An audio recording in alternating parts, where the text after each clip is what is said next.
नमस्कार, मैं श्रुति। विंध्य पर्वत श्रृंखला की गोद में बहती कर्मनाशा नदी उत्तर प्रदेश और बिहार की सीमा रेखा बनाते हुए न सिर्फ एक भौगोलिक धारा है, बल्कि अपने साथ पौराणिक, सांस्कृतिक और ऐतिहासिक रहस्यों की एक पूरी कहानी समेटे हुए है। यह नदी बिहार के कैमूर पर्वतों से उद्गम लेकर सोनभद्र की धरती को सींचते हुए बहती है। लगभग 192 किलोमीटर लंबी यह नदी उत्तर प्रदेश के सोनभद्र, चंदौली, वाराणसी और गाजीपुर जिलों से गुजरती है और अंत में बिहार के बक्सर जिले के चौसा घाट पर गंगा में विलीन हो जाती है।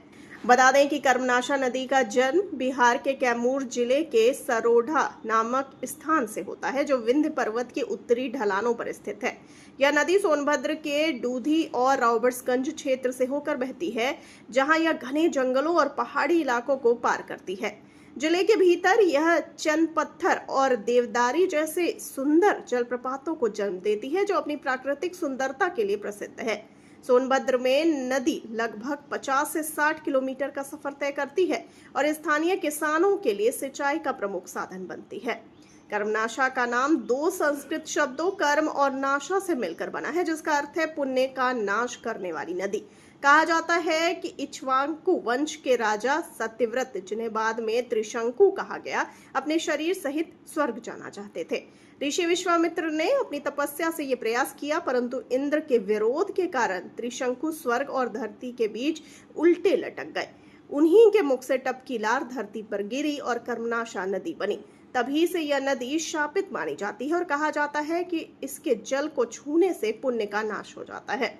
बता दें कि सोनभद्र की धरती पर कर्मनाशा नदी के किनारे स्थित राजा नल का टीला जैसे स्थलों से लौह युग यानी 1200 ईसा पूर्व के अवशेष मिले हैं, जो क्षेत्र की प्राचीन सभ्यता का प्रमाण है। इतिहासकारों के अनुसार ये नदी न सिर्फ सभ्यता का आधार रही, बल्कि चौसा के युद्ध 1539 ईस्वी में भी रणनीतिक दृष्टि से महत्वपूर्ण भूमिका निभाती रही है। आज यह नदी लाखों लोगों की आजीविका का स्रोत है।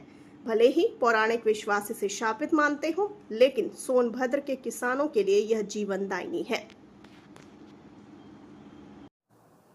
बता दें कि कर्मनाशा अपने भीतर अतीत की कथाओं और वर्तमान की उपयोगिता दोनों को संजोए हुए आज भी शांति से बह रही है। आपका इस पे क्या कहना है? अपनी राय में बताइए कमेंट सेक्शन में। और जाते जाते इस वाले वीडियो को कर दीजिए लाइक और शेयर और चैनल को सब्सक्राइब करना बिल्कुल ना भूलिए। मुझे दीजिए इजाजत। नमस्कार।